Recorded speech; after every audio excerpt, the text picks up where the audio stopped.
Então, pessoal, vou iniciar a aula de física aqui com vocês. A gente estará fazendo umas videoaulas para melhor entendimento de toda a turma. Agora, pessoal, vamos tratar a respeito dos gráficos. É um assunto muito importante na física. Tanto na física, na matemática, na geografia, a gente visualiza muitos gráficos. E na física, ela não tem assim uma situação onde ela é desconsiderada. Pelo contrário, o gráfico, uma situação gráfica é muito importante para nós. Na nossa apostila, vem dizendo o seguinte: as construções gráficas com as duas variáveis são feitas, normalmente, em um plano definido por dois eixos perpendiculares entre si, que se encontra em um ponto de origem. Né? A gente vai estar simbolizando agora com o nosso ponto de origem, com essa bolinha aqui. Né? O plano definido de maneira citada é denominado plano cartesiano. Então, lá na matemática vocês visualizam a respeito do plano cartesiano com mais frequência. Suponhamos que, durante um experimento, tenhamos obtido as seguintes informações. O móvel X, no instante 5 segundos, está na posição 8 metros. Como representar graficamente essa informação? Uma forma de se fazer essa representação é a seguinte. Então a gente tem aqui, como diz na descrição, a gente tem dois eixos, né? Dois eixos aqui formados, perpendiculares entre si. Repara, pessoal, quando eu estou tratando de eixos paralelos, seria um eixo do lado do outro, infinitamente sem encontrar os mesmos. Já perpendiculares, esses eixos, eles estão numa posição aonde eles formam entre si um ângulo de 90 graus. Então a gente vai ter o nosso eixo da variável tempo ou instante, e a gente tem o nosso eixo da variável posição. Então a gente está até aqui representando, vocês observem que sempre nos nossos gráficos tem que vir com a simbologia representada de que simboliza aquele eixo. Né? Então aqui a gente tem o tempo em segundos e temos a posição em metros. E a gente tem o nosso ponto de origem. Agora, escolhemos uma escala adequada para cada eixo. Né? Então não adianta eu colocar aqui, o ponto de origem é 0, aí eu começar 1 segundo, 2 segundos, 3 segundos, de forma desorganizada.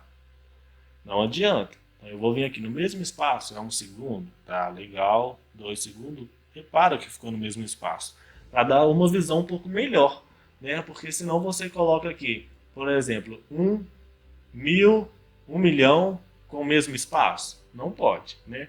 A gente tem que estar tentando colocar de forma bem clara o nosso gráfico. E com isso a gente vai ter aqui, olha, no nosso eixo da variável tempo, a gente tem 1 segundo, 2, 3, 4, 5. O nosso eixo, representado aqui na vertical, pela variável posição, a gente tem 2 metros, 4 metros, 6 metros e 8 metros. E assim, a gente consegue agora então encontrar a posição no qual condiz aquele nosso enunciado. Né? Então a nossa posição do móvel, ele estava no tempo de 5 segundos, a posição dele era 8 metros.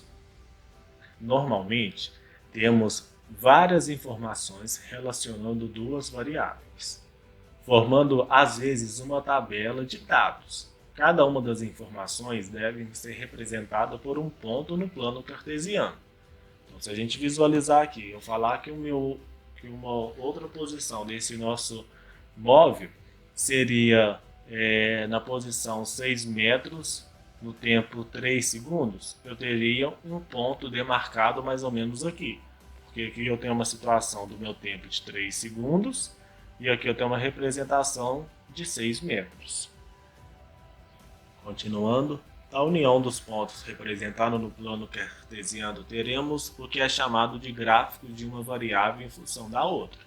Caso tenhamos diferentes posições S de um móvel X em diferentes instantes tempo, né, e fizermos a devida representação gráfica, teremos o gráfico denominado gráfico de S em função de um tempo t, que escrevemos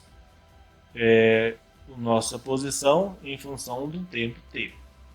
O gráfico é, portanto, uma forma simplificada de se representar uma coleção de dados ou informações de um fenômeno. Então a gente tem aqui o nosso segundo exemplo. Dado gráfico, responda. Qual a posição inicial? Se a gente analisar o nosso gráfico, a gente tem aqui na nossa vertical as nossas demarcações da posição em metros. E na nossa horizontal temos o eixo do tempo, representado aqui pelo T de tempo em segundos. Então a gente tem 0 segundo, 1 segundo, 2 segundos e 3 segundos. E as nossas posições: 2 metros, 4 metros, 6 metros e 8 metros. Qual que é a minha posição inicial? A minha posição inicial ela tem que partir do tempo igual a zero. Então, no nosso tempo igual a zero, qual que vai ser a nossa posição? 2 metros. Então, a minha posição inicial é igual a 2 metros e o tempo inicial 0 segundo. Letra B. Em qual instante o móvel ocupa 6 metros? Então, a minha posição, 6 metros. Qual que é o tempo? 2 segundos. Então, a letra B, tempo, 2 segundos. E letra C, qual que seria a minha velocidade média? A velocidade média não vai ser a variação da posição sobre a variação do tempo. Então, a gente pode pegar qualquer situação onde a gente pega os mesmos tracejados. Se a gente pegar aqui a posição final 8 metros, a gente tem que trabalhar com o tempo final de 3 metros. Se a gente pegar a posição inicial de 6 metros, a gente tem que trabalhar com o nosso tempo inicial de 2 metros. Ou a gente pode estar acompanhando aqui de acordo com o nosso exercício. Olha, o tempo inicial que ele pegou de 1 segundo é igual à posição de 4 metros. Então, no tempo de 1 segundo, a posição foi 4 metros. E a posição do tempo de 3 segundos é igual a 8 metros. A posição do tempo de 3 segundos é igual a 8 metros. A gente jogando na fórmula, velocidade média igual a variação da posição sobre a variação do tempo. A variação da posição vai ser a posição final menos a posição inicial. E a variação do tempo vai ser o tempo final menos o tempo inicial. Substituindo os nossos valores na nossa fórmula, teremos qual que é a nossa posição final? 8. Qual que é a nossa posição inicial? 4. Qual que é o nosso tempo final? 3. Qual que é o nosso tempo inicial? 1. Resolvendo a nossa fórmula, 8 menos 4. 4. 3 menos 1, 2. Ou seja, a nossa velocidade média vai ser igual a 2 metros por segundo. E chegamos ao fim de mais uma videoaula e aguardo vocês no nosso próximo conteúdo. Grande abraço. Valeu!